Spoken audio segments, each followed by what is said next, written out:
unido jamás será vencido.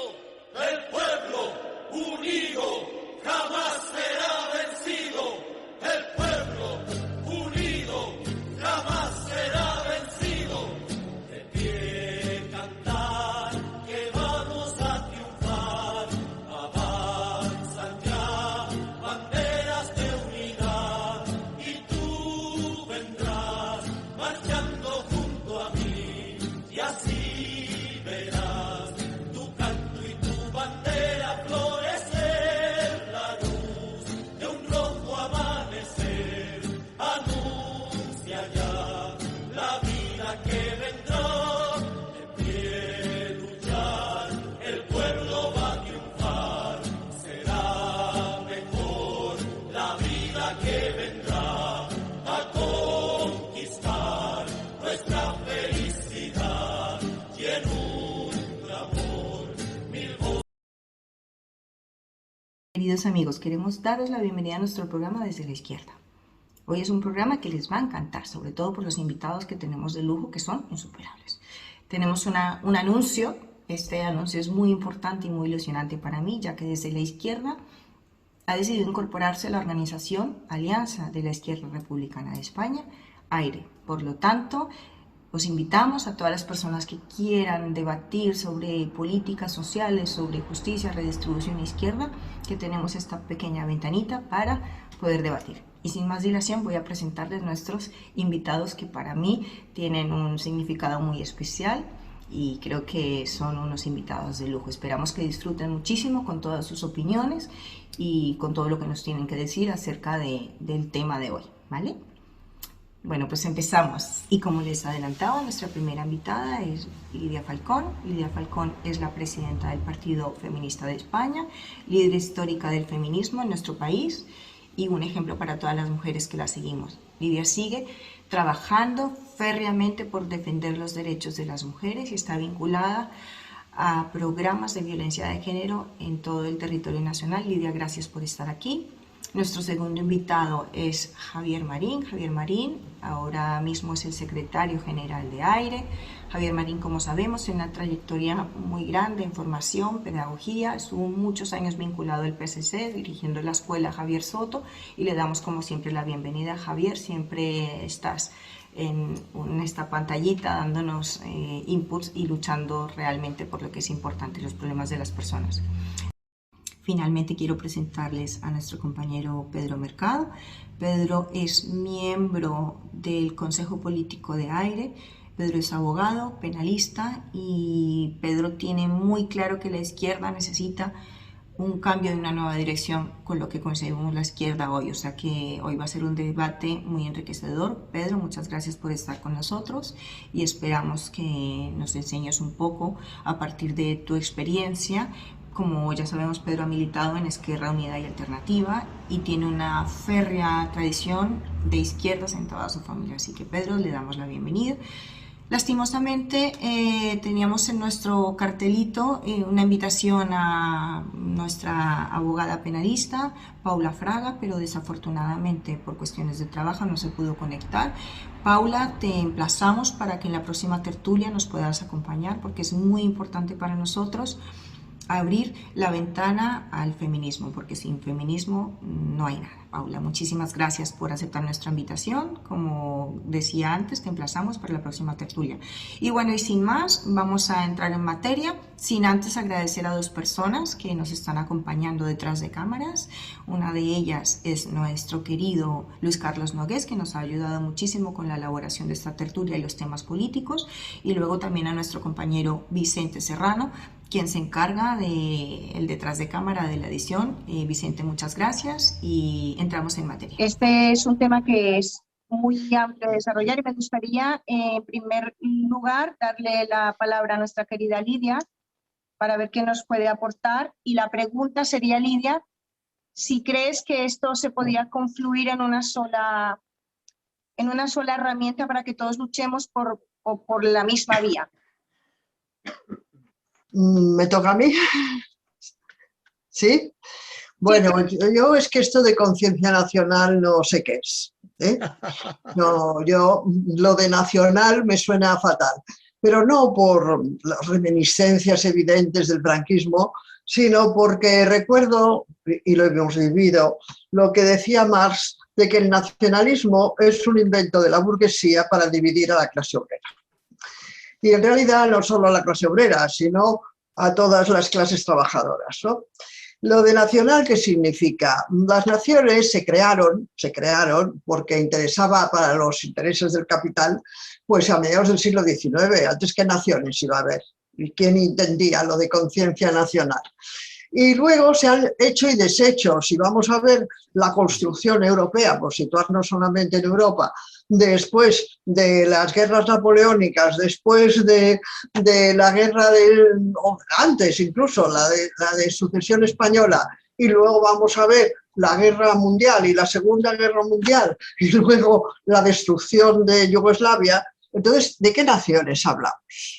Esto es lo que me gustaría, sobre todo, bueno, difundir, ¿no? O sea, entender que este invento de la conciencia nacional es un invento que solo beneficia al capital, porque así divide a los trabajadores y así divide a las clases obreras, porque la conciencia de clase sí es imprescindible.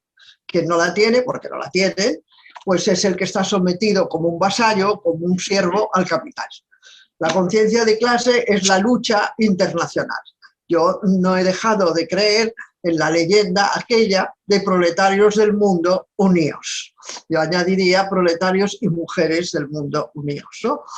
Porque todo lo que es separarnos únicamente beneficia a los que tienen el poder. ¿Qué más quieren que nos enfrentemos catalanes con españoles y sardos con italianos y los que sean con los otros? Lo que hicieron, que para mí ha sido un verdadero dolor, de destruir Yugoslavia, ¿a quién ha beneficiado? Ahora son unas cuantas bases militares de Estados Unidos.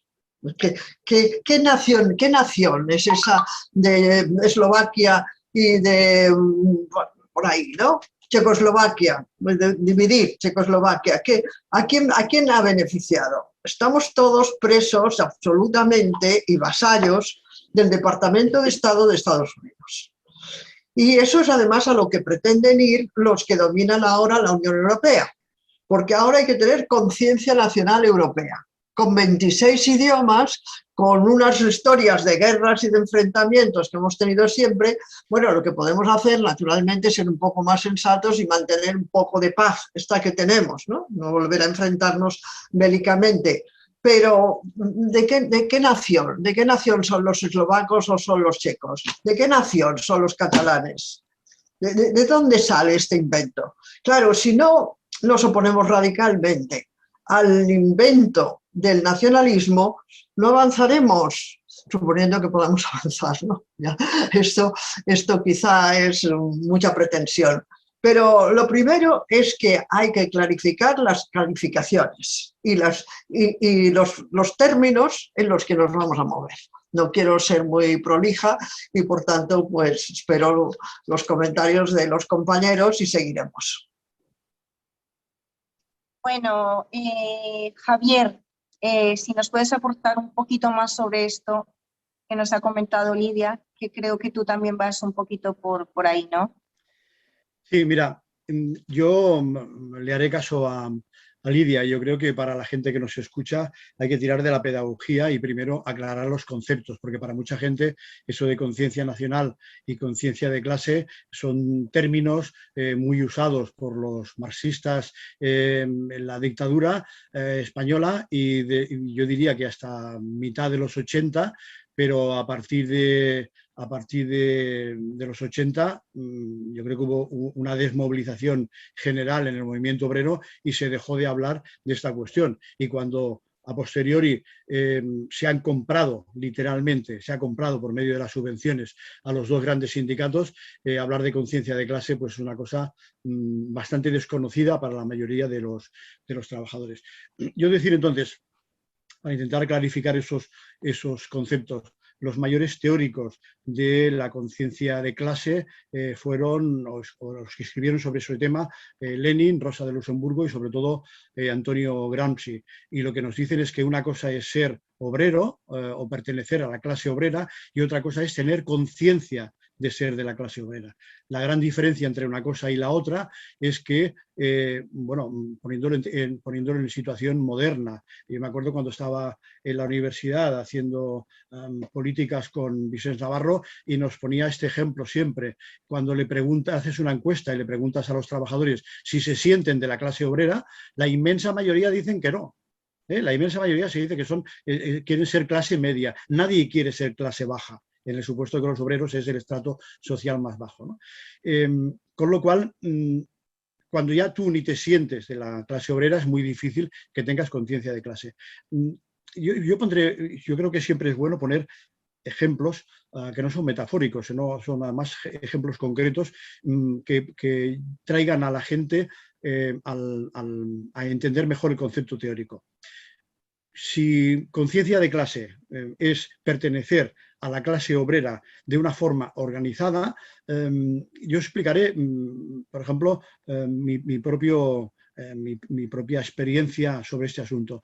Yo empecé a trabajar a los 13 años y mi familia, mi madre limpiaba casas y mi padre era un tranviario de Barcelona, de la compañía de tranvías de Barcelona. Y todos los hermanos empezamos a trabajar a los 12 añitos, 13 añitos. ¿Cuándo te viene la conciencia de clase? Primero, si provienes de esta clase. Es muy difícil adquirir la conciencia de clase por solidaridad intelectual.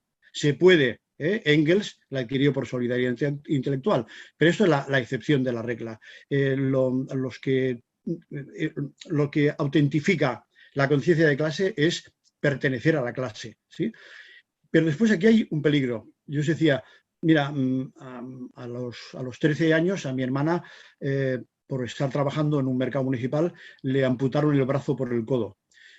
Harta ya de trabajar, de un montón de horas de trabajo, y eso provocó en el barrio, en Verdún, en Barcelona, pues una especie de un movimiento de protesta muy, muy importante. Estamos hablando de los años 69, 70, ¿sí?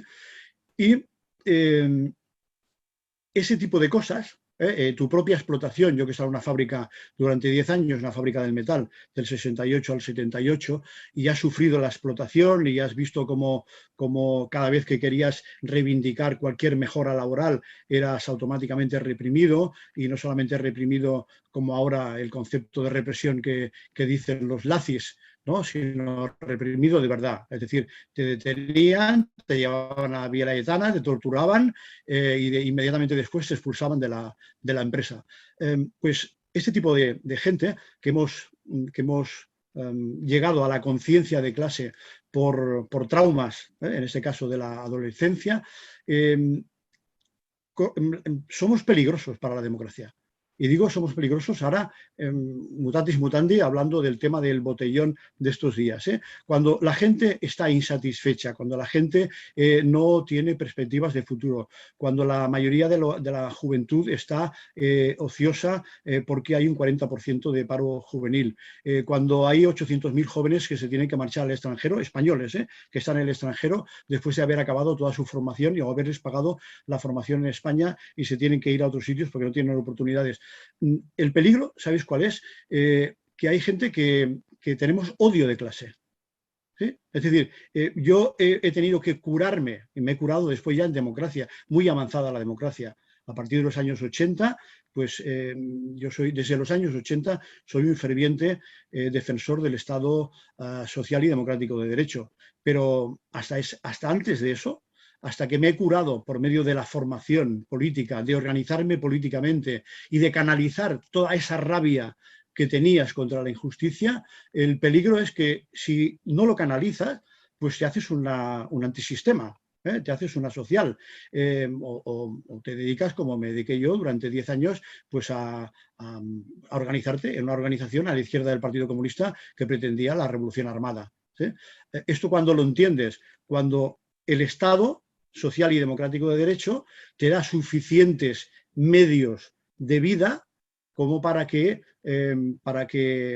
vayas entendiendo que estás integrado, ¿sí? Es decir, ese esfuerzo pedagógico yo creo que es fundamental que lo hagamos desde las organizaciones políticas y solamente se puede hacer organizándose. La emancipación de la clase obrera viene cuando la clase obrera se organiza, toma conciencia. Y yo creo que lo primero, hablando de conciencia de clase, y después hablaremos de conciencia nacional, ¿no? O sea, lo primero es la conciencia de clase. La conciencia nacional, como dice Lidia, es un constructo social.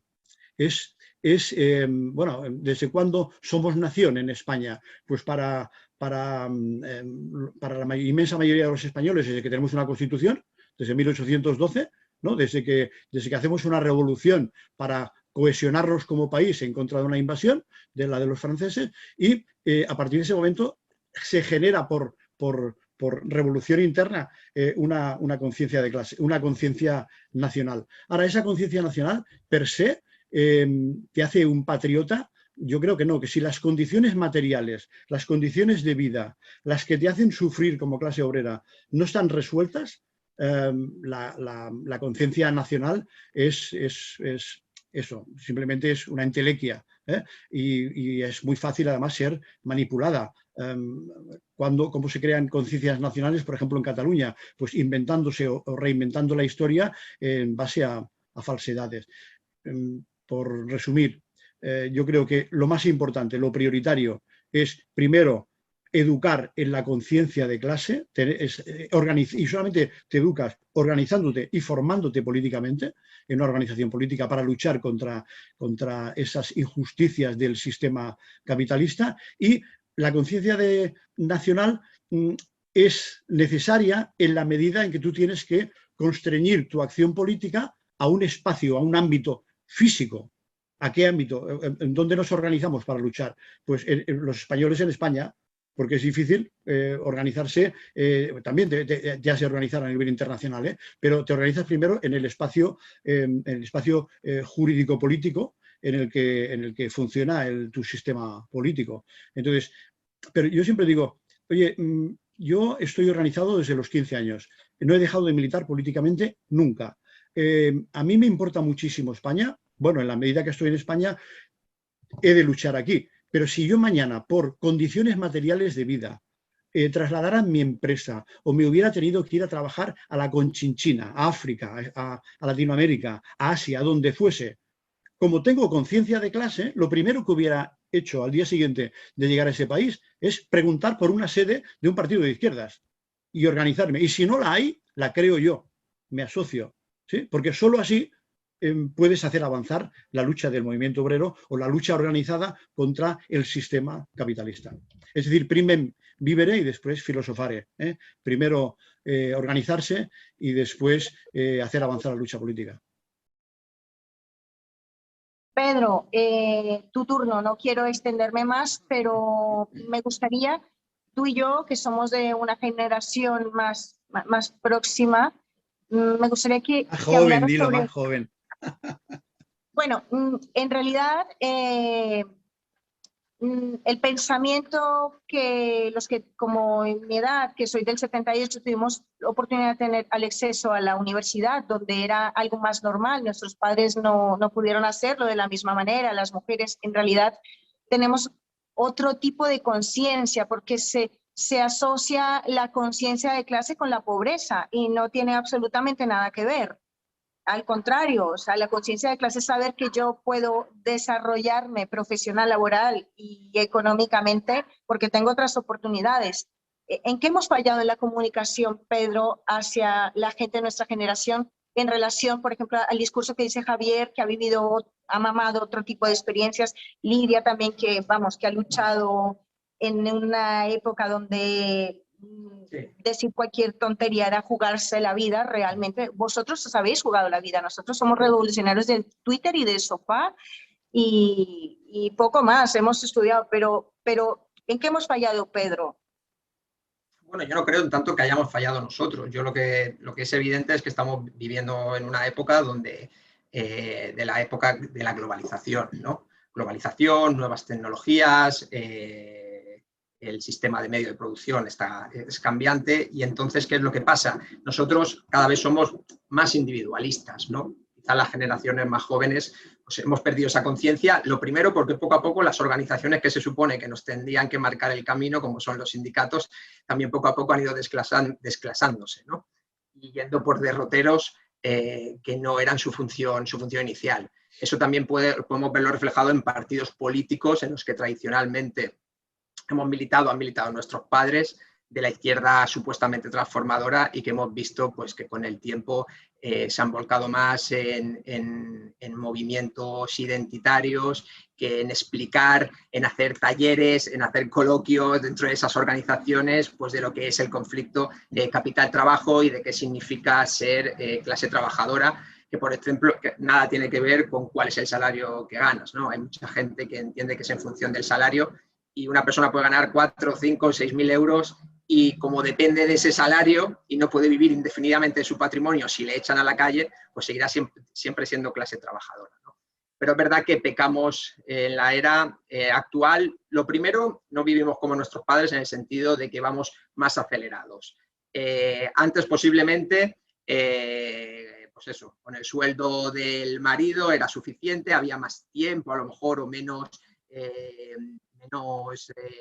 estrés diario, y se podía haber pues más conciencia, más implicación en movimientos vecinales, en partidos políticos, y ahora es un poco el sálvese quien pueda, el decir bastante tengo yo con levantarme cada día y criar a mis 2 hijos y darles de comer como para encima intentar meterme todas estas cosas, ¿no? Y luego también hemos visto que la evolución de la clase dominante, clase política, pues tampoco ha hecho que la gente pues, se pueda ilusionar con un proyecto, ¿no? Yo creo que también esa idea ha calado mucho de clase baja, clase media, que yo, como decía Javier, también escuchaba a Vicens Navarro decir muchas veces que es que no existe la clase media, ¿no? Solo existe la clase trabajadora o clase proletaria, mejor dicho, porque trabajar puede trabajar también la señora Botín en el día a día, ¿no? Pero bueno, ella no depende de su sueldo, ni es una pequeña empresa o una autónoma que dependa de su pequeño negocio, ¿no? Entonces, bueno, en ese sentido yo creo que hace falta mucha pedagogía a partir de ahora. Incluso desde las instituciones públicas, si tuviésemos gobiernos que verdaderamente no adoctrinar, pero sí formar incluso en asignaturas lo que es el conflicto capital-trabajo, lo que es lo que ha podido llegar a ser la lucha de clases, más que nada para instruir a los alumnos e instruir desde pequeños en qué ámbito nos movemos, y luego ya cada uno que tenga su conciencia, porque es curioso, porque aquellos que nos dicen que la lucha de clase ya no existe suele ser aquellos que están en la clase dominante, pero ellos sí tienen conciencia de clase absoluta, es decir, la clase dominante tiene claro cuál es su objetivo, tiene claro aquello que tiene que defender y tiene claro cuál es su táctica para seguir siendo clase dominante, ¿no? Eso sí que es curioso, ellos tienen como más sentido de pertenencia y más sentido de defensa de sus intereses, ¿no? Respecto, si tengo un poco de tiempo para comentar un poco lo que han dicho los compañeros, yo estoy con ellos de acuerdo en un sentido general, pero yo sí que creo, desde mi opinión, que para bajar al terreno, si se quiere conseguir alguna vez el poder político desde un punto de vista socialista o desde un punto de vista de los que venimos de la tradición marxista o de la propia clase trabajadora, se tiene que definir qué poder político se quiere conseguir. Nosotros desde España no podemos intentar auparnos al poder político en otras naciones. ¿Por qué? Porque nos guste o no, hay construcciones nacionales y existen países, existen naciones que los ha dado la historia, las guerras y la sangre. Y el nuestro es España. Yo creo que en la izquierda hemos tenido un problema que creo que poco a poco ya se va aclarando en algunos ámbitos, de que hemos renegado de nuestro propio país por una serie de cuestiones. Primero que sí por la leyenda negra, luego que vino la guerra civil, no dio tiempo a introducir a lo mejor los textos marxismos, no ha habido un marxismo español. Eso creo que Javier Armesilla en su libro de Marxismo y Cuestión Nacional Española lo define bastante bien y es digno de lectura. Y creo que no hemos criticado otros sentimientos nacionales en países donde de alguna u otra manera sí ha prosperado el marxismo o el comunismo, como puede ser en Cuba, como puede ser en China, en Vietnam, en la Alemania Oriental, donde sí que había en un momento para auparse al poder tener ese sentimiento nacional. Yo no he visto a nadie de mi organización, yo que era de Izquierda Unida, decir nunca, verse incómodo con la bandera cubana, cuando ellos muchas veces dicen, no, es que no es una cuestión de banderas, pero la bandera con la que nosotros nos representamos, con su régimen político, esa sí vale. y decir patria o muerte en Cuba sí, pero si dices patria o muerte en España te tachan de facha. Entonces creo que todo eso, para conseguir alguna vez el poder político, primero nos tenemos que constituir, o sea, creo que tienen que ir de la mano los dos, tanto la conciencia nacional como la conciencia de clase. Pero la conciencia nacional no como un fin en sí mismo, sino como un fin estratégico y material en estos momentos para poder conseguir ese poder político. ¿Por qué? Porque tenemos que entender también cuál es la idiosincrasia de nuestro país. A veces en la izquierda o desde el marxismo hemos pecado de ser demasiado puristas, ¿vale? Y debemos de entender cuál es nuestro país y cuáles sus connotaciones, su sociología, su cultura. Por ejemplo, yo, por supuesto, que en una república socialista, pues el Estado debe ser laico, por supuesto, pero tenemos que entender también que nuestro país tiene unas raíces cristianas, católicas, y que a lo mejor no hay que ir en contra de eso, porque eso puede rechazar en algunos ámbitos. O, por ejemplo, temas menores, como hemos hablado de temas identitarios, tema de tauromaquia sí o tauromaquia no, porque la izquierda tiene que defender no a la tauromaquia. Pues son cuestiones que creo que deberían ponerse encima de la mesa. Creo que a veces hablar de soberanía nacional española no es nada malo, no se tiene que confundir con posiciones de derechas. Es decir, no podemos querer gobernar algún día nuestro país si no creemos en él. Y luego el internacionalismo es un concepto que hemos mamado desde siempre, pero el internacionalismo está muy bien hablarlo y hablarlo en discurso y en tertulias, pero ¿cómo se materializa materialmente? Si primero no tienes las herramientas de poder en tu propia nación, que es donde puedes ejercer la soberanía y donde podemos, ¿cómo vamos a expandir internacionalismo? Pues lo que decía también, entiendo que Marx, y a mí no me gusta nunca hablar de determinados textos porque no creo que ningún texto tenga que ser sagrado, ni de Marx ni de nadie, pero lo que decía también Marx es que primero te tienes que elevar la clase proletaria a la clase nacional para poder algún día que no exista, abolir, digamos, el Estado, ¿no? Yo creo que eso es fundamental y creo que en España tenemos que recuperar determinada hegemonía cultural que hemos perdido respecto de la derecha a través de la guerra civil sobre el concepto y la noción de España. Creo que es importante recuperarlo porque si no estaremos siempre en el mismo barbecho. Quería hacer esta pregunta más dirigida a Lidia y a Javier sobre lo siguiente. Nos viene por el chat una estudiante que nos dice que ella nota que sus amigos están más preocupados por luchar por otro tipo de derechos, como los derechos transexuales, etc., pero que hay una evidente despreocupación sobre los derechos económicos, como lo puede ser en una reforma tributaria, como lo puede ser en la subida de la luz, en la subida de impuestos, que realmente la juventud no se siente identificada con esto. Entonces, el discurso, o sea, de lo que en las universidades había anteriormente, que era sobre la lucha del proletariado y eliminar los privilegios, que era básico, sobre todo los derechos económicos eran fundamentales en la lucha obrera, en la lucha estudiantil. ¿Por qué se ha pasado no digo que sean menos triviales, ni muchísimo menos el defender, el de tener una ley de matrimonio igualitario, luchar con el feminismo, muchísimas cosas que son derechos sociales que también hay que reivindicar, evidentemente. Pero ¿por qué esta apatía a luchar sobre una reforma tributaria arbitraria o sobre los derechos económicos, que realmente es lo que nos afecta y es en lo que la derecha nos lleva ventaja? Si vosotros podéis hacer un poquito de análisis de qué está pasando realmente en las aulas, ¿por qué no se habla de esto? Bueno, si me permites, bueno, pues yo además tengo muchas matizaciones que hacer a las intervenciones de mis compañeros. Yo creo que tenemos que estar aquí 2 o 3 horas, porque es muy interesante ir analizando con detalle todo lo que habéis dicho, que es trascendental, ¿no? Pero contestando en principio a la pregunta de Sandra, pues creo que hay una evidencia, y es que nos han convertido a todos en burgueses.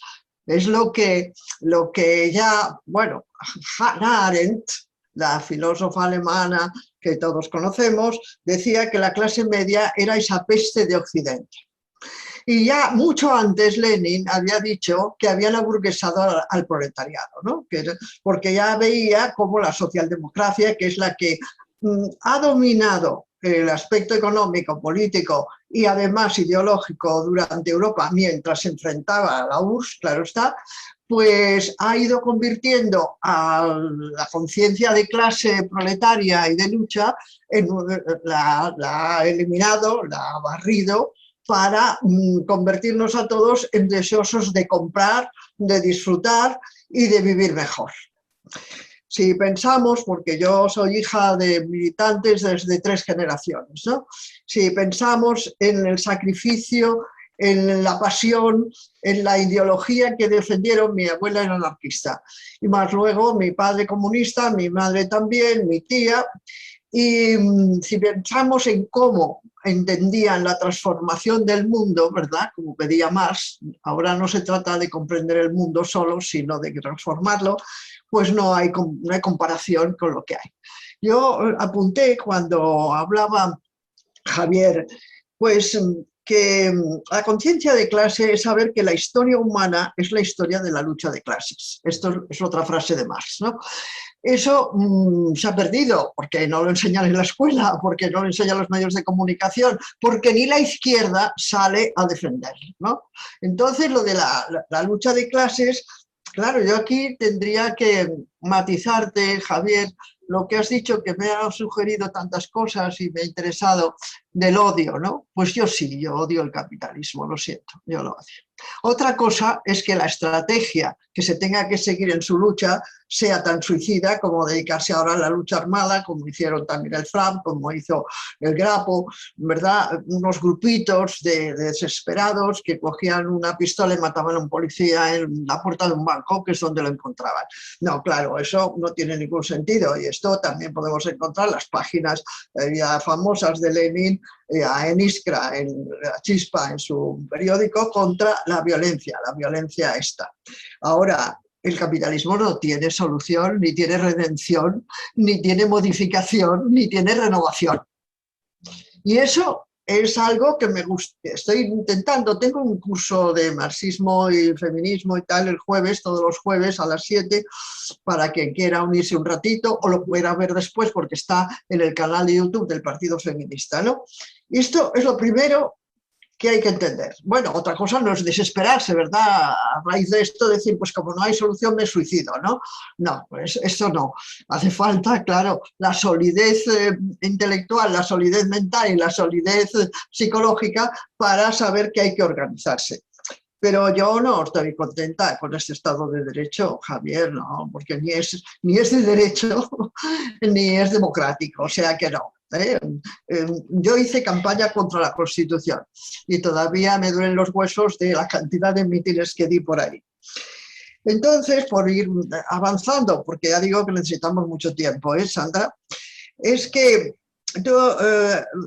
alguien ha dicho conciencia y pobreza van juntos o no van juntos. No, han dicho que no van juntos. Sí, van juntos, claro, o por lo menos deberían ir. Otra cosa es que a través de la reflexión, a través de la observación y a través también de la compasión, tantos ricos, empezando por el príncipe Kropotkin, que escribe El apoyo mutuo en mediados del siglo, y el conde León Tolstoy, pues se hayan identificado con las necesidades de los más desfavorecidos, ¿no? Y estos que ganan 5.000 euros, alguien ha dicho tal, pues son, como decía Lenin, el proletariado burgués, porque puedes tener conciencia burguesa solamente porque has comprado un piso. Tú te compras, esto lo hemos visto, me parece todos, ¿no? Hemos visto cómo se compraban allí en un apartamento que teníamos en Comarruga, cerca de Tarragona, cómo se compraban unos obreros, conseguían con una jubilación o con no sé qué, comprarse el terrenito y el Urtet, que decía el Francesc Macià, ¿no? Bueno, y a partir de ese momento su pensamiento era absolutamente burgués. Porque hablar de la solidaridad internacional es fundamental. Mira, Pedro, las naciones lo único que hacen es sumirte en el deseo de poseer algo allí, en ese trozo de tierra que te has creído que es tuyo, ¿no? Te has creído que ese trozo de tierra es tuyo. Lo nacional lo inventó Franco. Era el Ejército Nacional y el Movimiento Nacional. Porque los internacionalistas fueron las brigadas internacionales que vinieron a luchar a favor de la República. y entre los que estaba mi padre. Entonces, si no desterramos, de verdad, desterramos de una vez, quiero hablar bien, que no desterramos de una vez el sentimiento nacional, no construiremos la conciencia de clase socialista que necesitamos. Yo recuerdo la frase de mi abuela que decía: la única patria de los trabajadores es el sindicato. Y yo lo he repetido, refiriéndome al feminismo: la única patria de las mujeres es el feminismo. Porque en el mismo momento en que nos sintamos más españolas que las portuguesas, y más no sé qué, más no sé cuántos y tal, otra cosa es el área de actuación, naturalmente. Yo además casi no me puedo mover más que por mi barrio. Si me pusiera así, pues claro, no.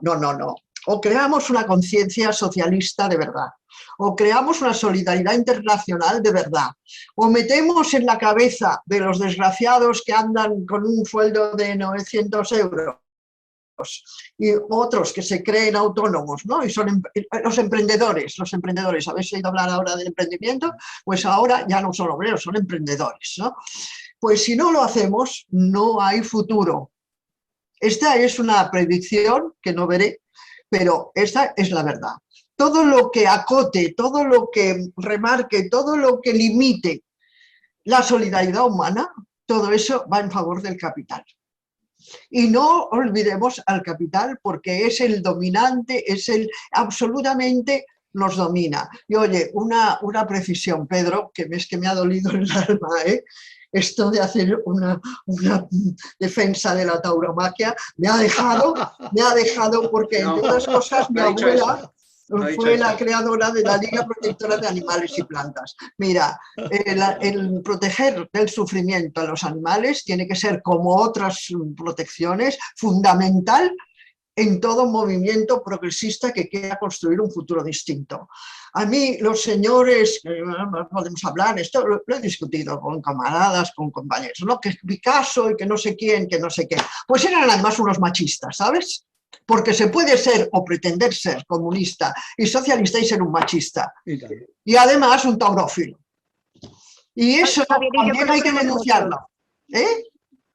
Que Javier y yo conocemos muchos grandes líderes del PSC, no vamos a decir nombres, pero gente que realmente lleva una bandera y son muy machistas en las agrupaciones. Pues claro, podemos decirlos, y debemos decirlos, porque ya el Me Too puso de relieve algunos de estos nombres, pero hay muchos más. Y mientras no denunciemos todas las explotaciones, todas las opresiones, todas las desigualdades, porque además hay que hablar de la igualdad de verdad, porque unos son basureros y los otros son oficinistas, ¿no? ¿Y por qué le ha tocado a uno ser basurero y al otro ser oficinista y estar en una oficina? Y esto no nos lo tenemos que plantear como cabezas pensantes, como seres entregados a la lucha transformadora del mundo. ¿Qué es esto de aceptar un Estado democrático de derecho, que le llaman a donde las desigualdades de clases son infames, donde se mantiene la monarquía? Y ahí tenemos tenemos al emérito. Hablamos del emérito, tendríamos toda la tarde, ¿no? Para hablar de lo que fue el constructor de la democracia en España, el salvador de la patria, el 23 de febrero, cuando era uno de los cómplices del golpe, ¿no? Hablemos la verdad, digamos la verdad, porque una de las frases fundamentales de Antonio Gramsci, a quien tú has citado, es que la verdad es siempre revolucionaria. Y yo pasé 6 meses en la cárcel y pasé por la comisaría de policía, que era lo más desagradable, por editar un boletín mimeografiado, lo hacíamos clandestino y lo repartíamos por las noches, que titulé "La verdad es siempre revolucionaria". Y si nos adornamos con algunos de los, de los eufemismos que ahora se usan, ¿cómo levantaremos de verdad un movimiento revolucionario, un movimiento feminista y un movimiento obrero que tenga de verdad el ímpetu de acabar con las verdaderas desigualdades que están además incrustadas en el alma de las personas, porque el racismo está incrustado de tal manera que lo de echar a los emigrantes o dejar que se ahoguen en el Mediterráneo lo aprueban muchos sectores, muchos sectores. Y por supuesto los partidos no hacen propaganda diciendo que hay que asumir a los emigrantes, porque esto no da votos. Porque esto no da votos.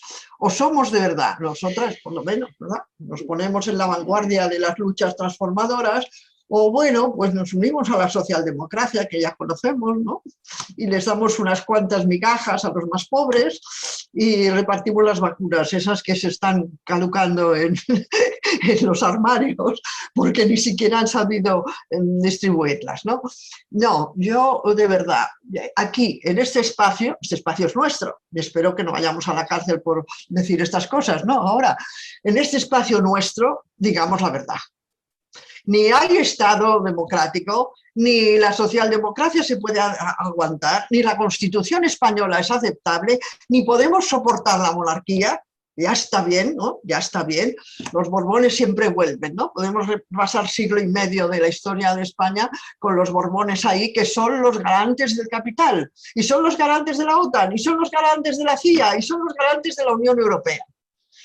¿Qué han conseguido de momento? Han conseguido su objetivo, que es no solo explotar a las clases trabajadoras, no solo explotar los recursos naturales, sino además convencernos de que no hay otro sistema. Porque hay una viñeta del Roto que os aconsejo, bueno, hay varias muy significativas, pero esta lo dice de todo, ¿no? Donde se ve a un señor atildado ahí con una chaqueta muy bien, pero lleva unos cuernos y una cosa de llamas detrás que indica que es el diablo, ¿no? Y dice, no es difícil mantener a la gente en el infierno, no hay más que convencerles de que no hay otro lugar.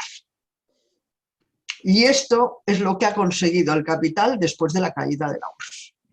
No hay otro lugar. ¿Qué vamos a hacer? Pues democracia, votaciones, Estado de Derecho y, según dicen, el pueblo escoge a sus gobernantes. Y hay que ver el pueblo qué clase de información tiene, ¿no? Y entonces nos resignaremos. Y yo, yo hago una predicción, ya que aunque solo sea por mi generación, por mi edad, tengo derecho, ¿no?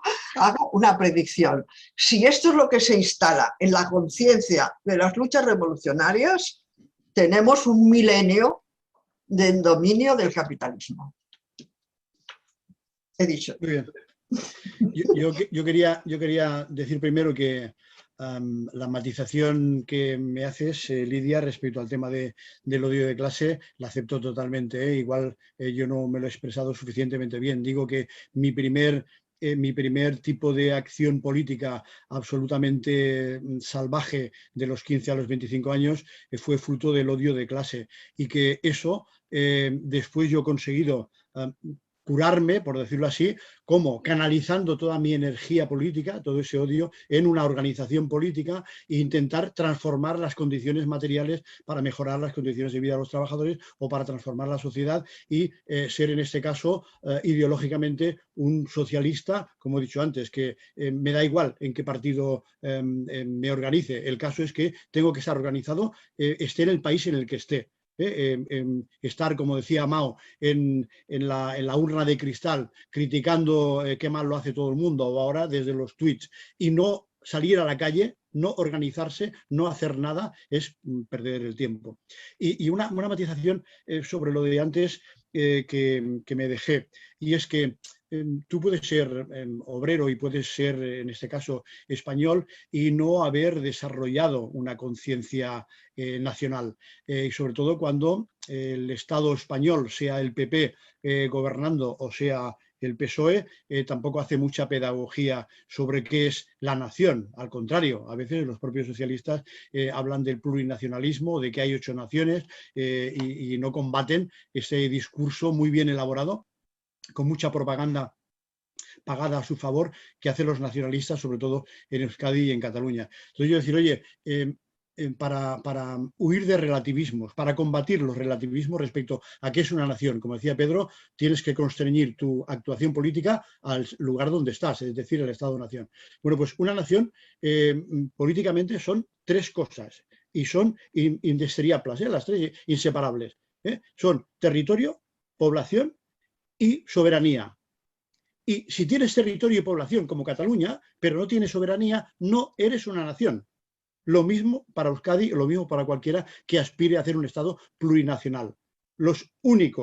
La única entidad jurídica que tiene territorio, población y soberanía es España, en tanto que Estado-nación. Y ahí es donde tenemos que circunscribir nuestra acción política. Y después sobre la pregunta que nos hacías, Sandra, de la gente que está entrando por chat, que imagino que será gente más joven, y que yo les entiendo, que dicen, bueno, nos preocupa más pues algún tema fiscal o algún tema más puntual, pero no tanto estos dos temas que estamos tocando aquí de conciencia de clase o conciencia nacional.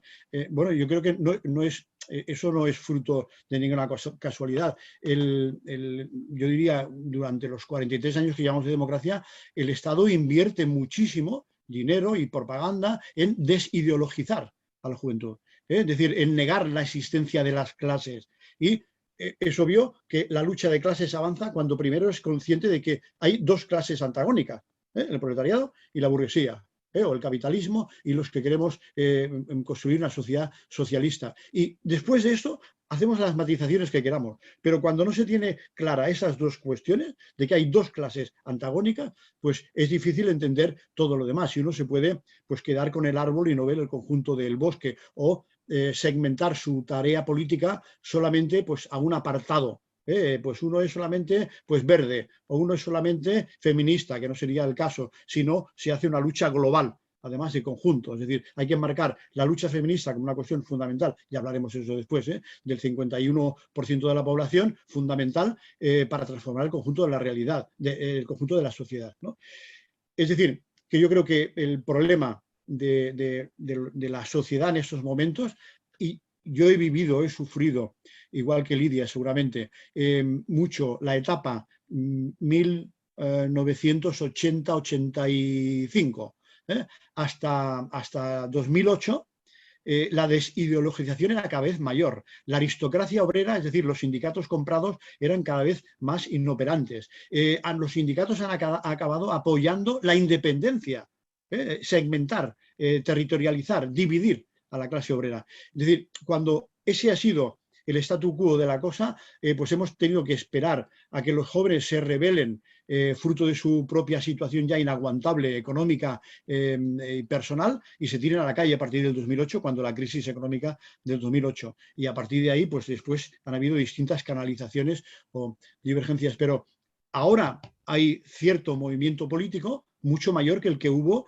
los años 80 y los años 90 y la primera década de este siglo. Yo creo que tenemos que aprovechar las organizaciones políticas para recuperar ese tipo de pedagogía, de formación y de organización de la gente, con todas las dificultades que entraña, porque organizar un nuevo partido político ahora, cuando tienes que luchar contra el establishment, contra las izquierdas oficiales e institucionalizadas, pues no es en absoluto fácil.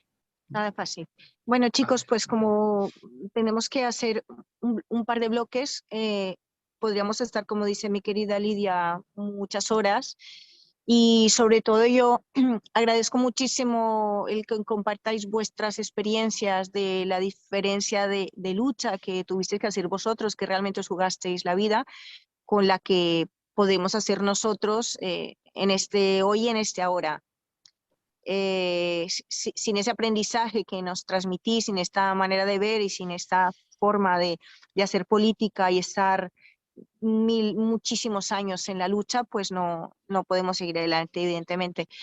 Bueno, ahora vamos a hablar de un tema que sé que a Javier no le gusta mucho, que es aquello de los trapitos, ¿no? que hablamos, que lo llama cariñosamente. Y la pregunta que plantea nuestro compañero Luis es: ¿qué bandera englobaría realmente la unificación de un territorio organizado y que funcione evidentemente con sus particularidades y partiendo de la base del componente que tiene aire como parte, como columna vertebral de lo que es para nosotros la eliminación de privilegios y la unión del territorio? ¿Bajo qué bandera podríamos hacer una lucha unida y de izquierda? le cedo la palabra a nuestra querida compañera Lidia, luego sigue Javier y luego Pedro. Bueno, me parece que es evidente que es la bandera republicana, que es la bandera tricolor, ¿no? Y que hay que hacer pedagogía para explicar lo que fue la República y de qué manera hay que recuperarla y hay que volver a actualizarla. Porque ya hemos oído varios eufemismos y falsedades, como el que instituyó Carrillo en el momento de aceptar la monarquía, diciendo que en aquel momento no se trataba de discutir entre monarquía o república, sino entre democracia o dictadura. Y la idea de que puede haber democracia sin república, pues esa es la primera falsedad. La segunda es que se preguntan si la república que queremos es como las repúblicas bananeras, ¿no? Esto lo han repetido muchas veces. Pero hay que repetir y hay que enseñar que lo que queremos es recuperar la nuestra república, no tenemos que imitar ni Honduras ni Corea del Norte, ¿no? Se trata de que la Segunda República Española tuvo una constitución que deberían conocer, que deberíamos explicar, que garantizaba al principio los derechos igualitarios de trabajadores, de mujeres, y que además iba socializando, porque allí tenía el artículo que decía que toda la riqueza nacional estaba al servicio del bienestar de los ciudadanos, y teníamos también, como fue la ley de reforma agraria. Todo eso era un inicio, era un principio, no era más que abrir la puerta a las transformaciones sociales que se tenían que haber realizado y que ya sabemos cómo acabaron. Y esa es la bandera bajo la que tenemos que agruparnos, desde los liberales hasta las feministas, como soy yo, porque una de las clases en lucha es la mujer. Y eso es algo que tenemos que decir aquí, para que no sea que se olvide que el 51% de la población, como ha recordado Javier, pues son mujeres, y que están sometidas a la mayor explotación de todas: la explotación reproductora, la explotación laboral, la explotación social, la explotación cultural, y que no tenemos papel político porque no tenemos ningún partido que nos represente. No quiero extenderme más porque creo que el tiempo se va agotando. Sí, gracias Lidia, muchísimas gracias. Javier. No te voy a defraudar y utilizaré la palabra por relativizar. Oye, cualquier bandera es un trapo. Todas las banderas son un trapo. Además de pues, que el escudo, el himno y las liturgias que acompañan a todo el tema del patrioterismo... Pero es porque lo ha preguntado, nuestra amiga. Claro que sí, es un constructo social. Ahora, hay sentimientos en torno a esto, claro, pero los sentimientos tienen mucho que ver con la trayectoria personal y política de cada uno de nosotros. Es decir, yo, como os decía antes, por mi pasado de 10 años de lucha en la dictadura, pues yo estoy traumatizado con la bandera roja igualda. Es decir, a mí me ha costado mucho, y eso que durante la temporada que he estado de vicepresidente de Sociedad Civil Catalana, pues me he acostumbrado un poco más a tolerarla. ¿Sí? Pero a mí esa bandera era la bandera del enemigo durante toda la dictadura. Esa bandera era la bandera que presidía la sala de torturas donde yo estaba siendo torturado con otros compañeros. Entonces, yo no puedo tener un sentimiento, porque además ahí interviene la psicología de cada uno, ¿no? Es decir, si es un trauma, pues un trauma psicológico. Entonces, a mí no me ha podido levantar jamás la bandera bicolor. Sin embargo, yo entiendo que alguno se ría de mí cuando en alguno de los actos que vamos haciendo suena o el himno de Riego o suena la Internacional y se levanta la bandera roja o la bandera tricolor, y a mí se me pone un nudo en la garganta y el líquido acuoso me aflora irremediablemente a los ojos, aunque yo no quiera. ¿Por qué? Porque es un sentimiento interno que tienes ahí interiorizado y que no puedes evitar. Entonces, también entiendo que la gente de vuestras generaciones, los más jóvenes, que no habéis vivido esa misma experiencia, os parezca normal que la bandera que habéis visto siempre, que es la bandera bicolor, la bandera española, pues sea una bandera natural, que no hubiera que pelearse por eso. Yo diría, oye, lo más importante es los derechos civiles y políticos y los derechos sociales y económicos. Si nos ponemos de acuerdo en que hay que elevar el nivel de derechos y ampliar el nivel de derechos civiles y políticos y ampliar el nivel de derechos sociales y económicos para que la clase obrera deje de sufrir lo que está sufriendo en este momento, para que tal. Claro, entonces hablemos de reformar la Constitución, porque ya llevamos 43 años, ha engordado mucho la Constitución, las costuras están ya muy desajustadas o a punto de petar por muchos sitios, y si fruto de eso llegamos a un acuerdo de que hay que decir, bueno, pues las liturgias que conforman el Estado, qué bandera, qué himno, qué tal, pues hablemos. Yo ahí no sería dogmático, me daría igual. Preferiría que no fuera, incluso estaría dispuesto a renunciar a la que yo siento para, oye, seamos creativos, inventémonos otro color, pero mientras existamos la gente que hemos sufrido bajo la bandera bicolor, yo creo que es muy difícil hacer que la amemos, porque es una cuestión de sentimientos. Sí. Pedro, tú que Sí. has vivido otra generación con con la bandera de siempre, Sí.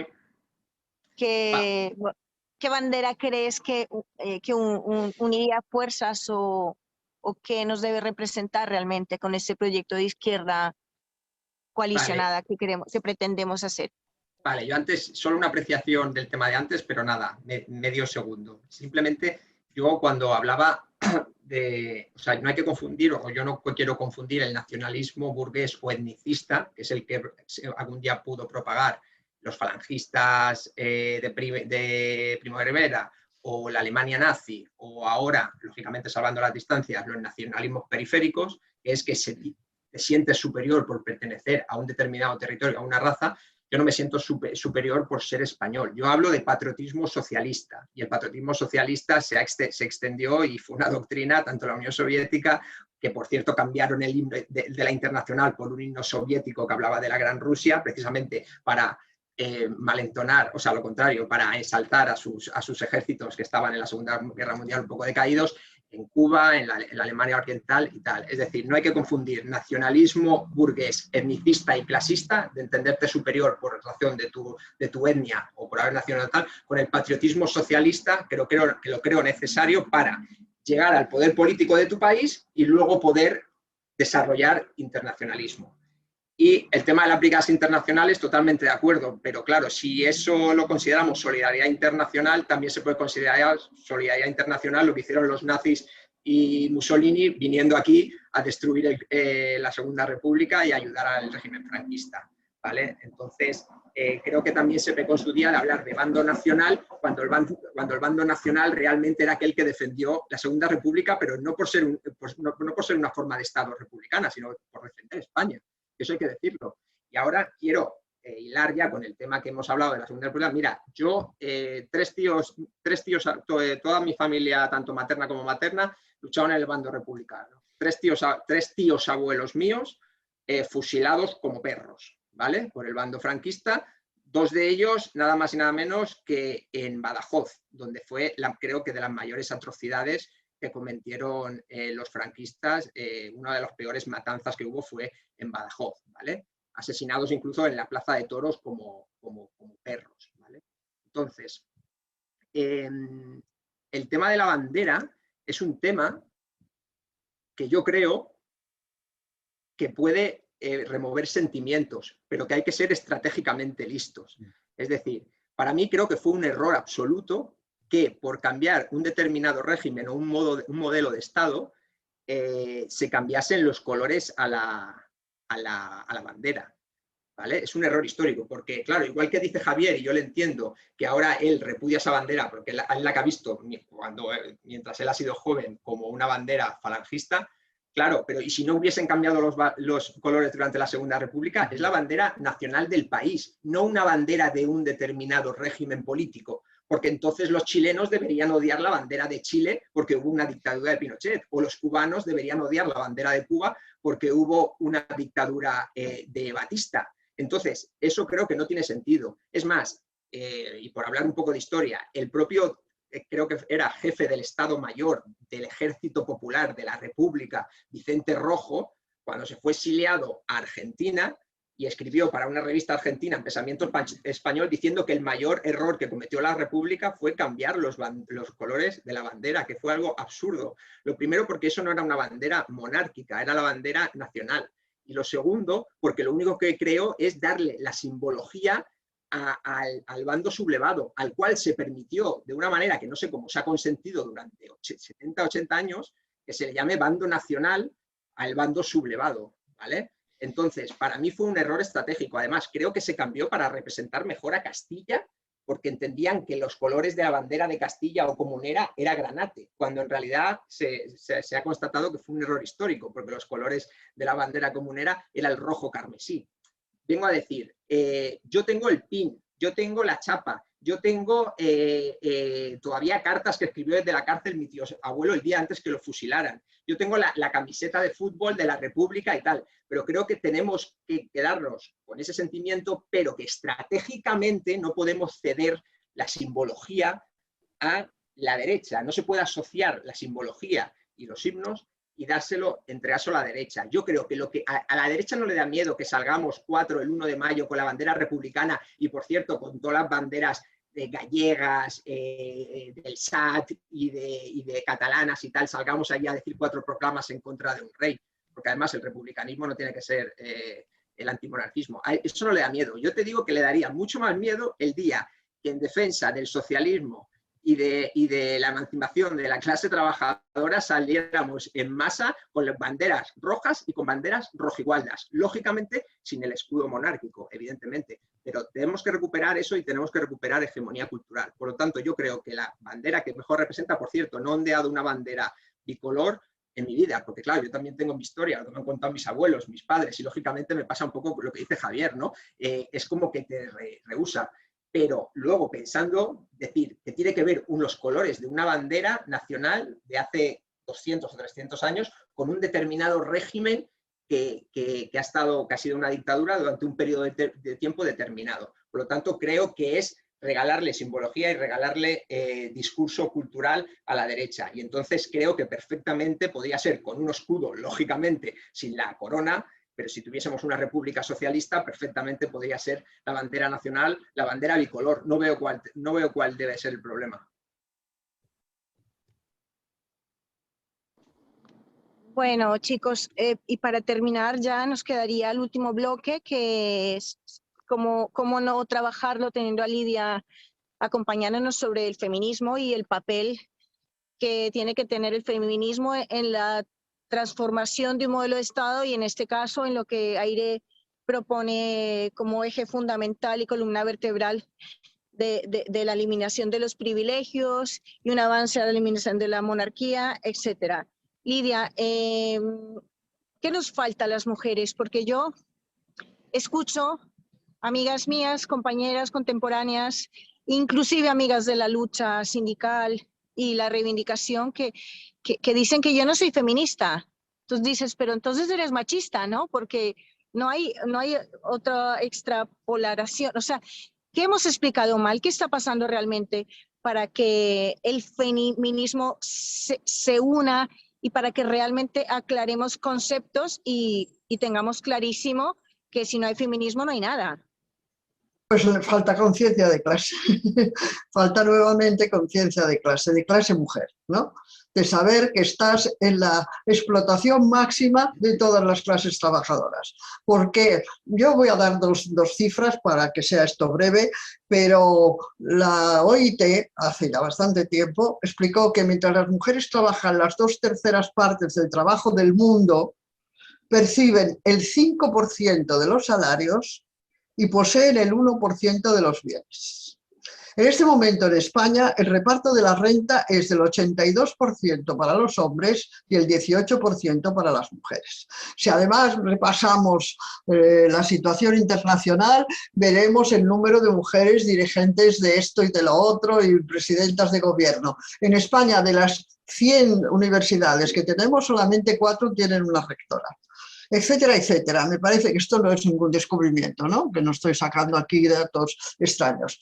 Y las mujeres están en el lugar más explotado de la cadena social porque nos tenemos que reproducir. Y de momento nos ha fabricado los niños de otra manera. Y además, cada vez que se habla de la brecha salarial y de la brecha no sé qué, no sé cuántos, siempre acaban diciendo, claro, es que la maternidad siempre es un inconveniente, siempre retrasa el avance del trabajo de la mujer. Bueno, quien no se entera de esto, pero esto es lógico porque la conciencia es muy difícil de crear y de organizar y de llevar adelante, ¿no? Y mientras no se tenga conciencia de esa explotación y del lugar que se ocupa en la sociedad, pues es difícil que el feminismo tenga protagonismo, tenga más protagonismo. De todas maneras, yo creo que no hemos de fustigarnos continuamente, porque creo que hemos avanzado mucho desde los tiempos. Yo os puedo contar en todos los tiempos de mi juventud, en donde ser feminista era como ser una bruja o una machorra, una cosa espantosa, y si me atrevía a decirle, lo decía además en la radio. Yo a la televisión no pude llegar hasta después del franquismo, pero a la radio sí, y desde luego escribirlo y dar conferencias, pues era el ser más extraño que había en el mundo, ¿no? Ahora hace nada, hace 4 días he encontrado a una señora que es ingeniera de caminos, canales y puertos y me ha dicho, y a mí no me ha resultado nada ser mujer, yo no he tenido ningún inconveniente, yo he desarrollado la carrera, eso sí, en una reunión internacional de ingenieros yo era la única mujer, con lo cual estaba muy contenta. Y luego, pues en no sé dónde, pues éramos 4 las que defendíamos de que las mujeres tal. Bueno, todas estas necedades típicas del asentamiento social, pues ¿de qué nos sirven? Cuando las cifras que son las que importan, más las situaciones concretas, porque la violencia contra la mujer es la más grave de todas las que afectan a las clases trabajadoras, a las clases sometidas. Tenemos más víctimas cada año que ninguna otra, ni obreros, ni mineros, ni de ningún otro tipo, con más de 100 asesinadas cada año, sin que eso cause escándalo social. Han asesinado al pobre muchachito este homosexual, no me acuerdo si es en el País Vasco, y se ha organizado un escándalo nacional, desde luego, ya que os gusta la palabra nacional. Y luego hasta el presidente del gobierno dijo que iba a crear un comité de urgencia para evitar la homofobia. Pues asesinan 3 mujeres a la semana y no causa este mismo escándalo, porque el patriarcado, que es el gran sistema opresor de la mujer para mantenerla en su papel de ama de casa y de madre, pues está vigente, está dominante. No lo hemos abolido, no lo hemos acabado con él, que no lo crea nadie. Ahora es cierto que sin acabar con el capital tampoco acabaremos con el patriarcado, pero se puede acabar con el capital y no acabar con el patriarcado, y esto yo lo vi en la Unión Soviética. Ciertamente habían avanzado muchísimo más de lo que estamos ahora, hoy aquí, y desde luego de lo que era el resto del mundo, y no digamos España. Pero el patriarcado seguía porque la función reproductora de la mujer y cuidadora de la familia y mantenedora de la familia, del orden familiar, pues seguía. Y eso, claro, eso es motivo de mis discursos. Yo no sé cómo tengo todavía cuerdas vocales, porque debería haberme quedado ya muda, pero esto es lo que, en términos más familiares y más inmediatos, hay que decirle a las muchachas esas de las que tú hablas, ¿no? Cuando terminen, porque hemos conseguido que las mujeres estudien, hemos conseguido que no tengan ninguna limitación al ejercicio de ninguna profesión, pero cuando terminen sus licenciaturas y sus másters y sus doctorados, encontrarán que no tienen trabajo. Y que a una licenciada en biología le ofrecen el de secretaria del Colegio de Biólogos, y estoy hablando de un caso concreto, no estoy inventándome nada, y que al final pues tendrán que irse a Alemania si quieren intentar investigar algo y acabarán fregando platos en un restaurante, que también de los casos concretos. Claro, antes habéis dicho la experiencia, bueno, Javier tiene la suya, yo, por supuesto, y tal, y la experiencia de las nuevas generaciones, que es la que crea conciencia. Pues de momento, la mayoría de las juventudes femeninas con hasta 25 años o cosas así, están mantenidas por su familia. Creen que son libres porque pueden salir y acostarse con el primer mozo que además las explote sexualmente. Y luego pues se divierten en los botellones. Estoy espeluznada por los botellones, sobre todo que tenéis en vuestro país, ¿verdad? En vuestra nación. Pero un día se encontrarán con la realidad. con esa realidad que es la de que la mujer es la clase más explotada de todas, y sin conciencia de clase, y sin lucha revolucionaria, y sin plantearse acabar con el capitalismo a la vez que el patriarcado, no habrá futuro. Esa leyenda que dice el futuro será feminista o no será, pues quizá no será.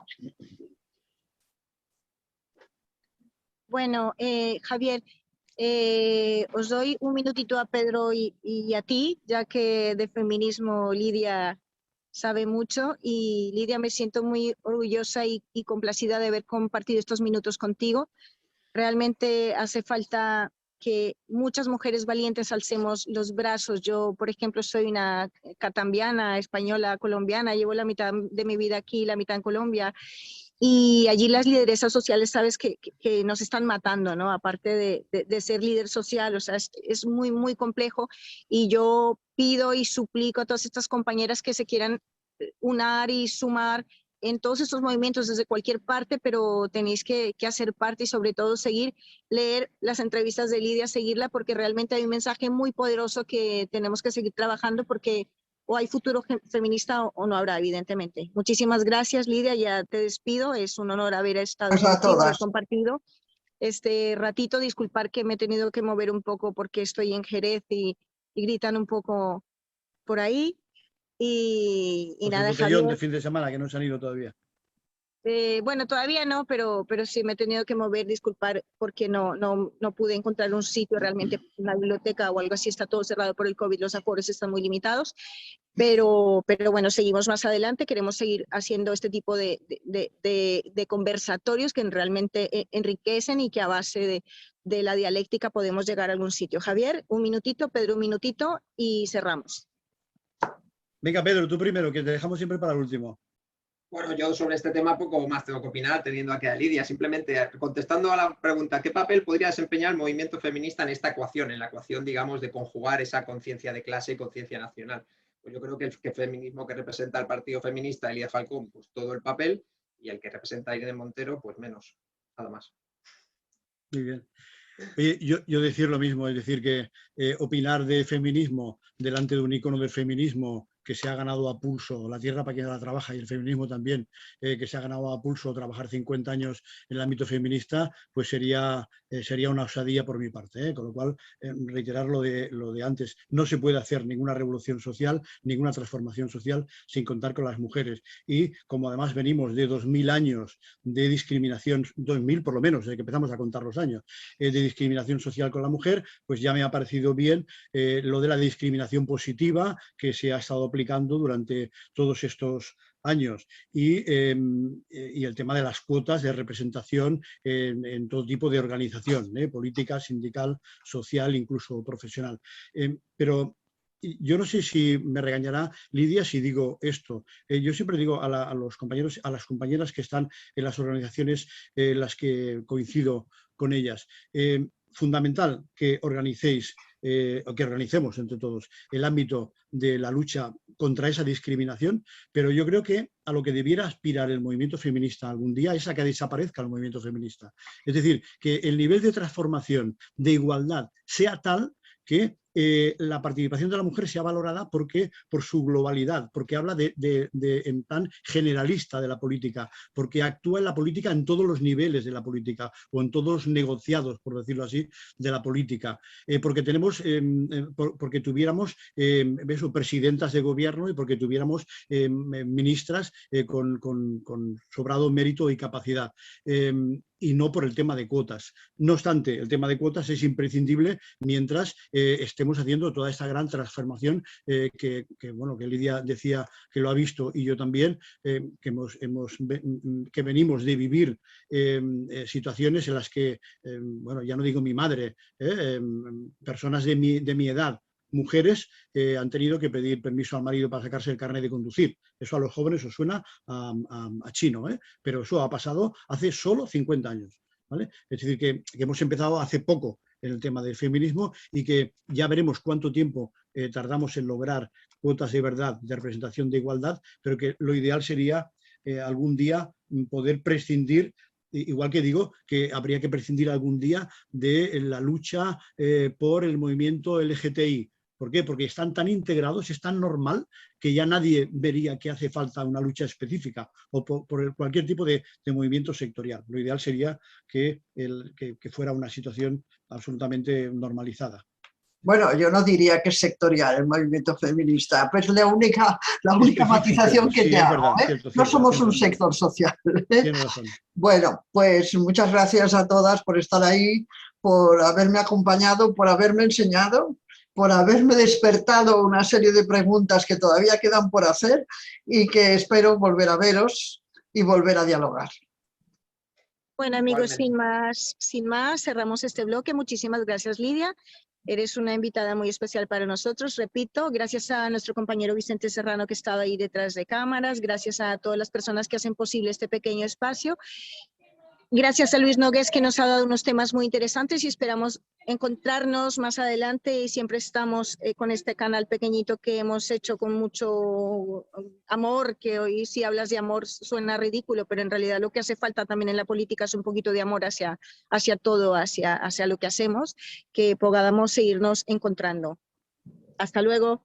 Hasta luego. Gracias a todos. Gracias. Chao. Y ahora el pueblo que se alza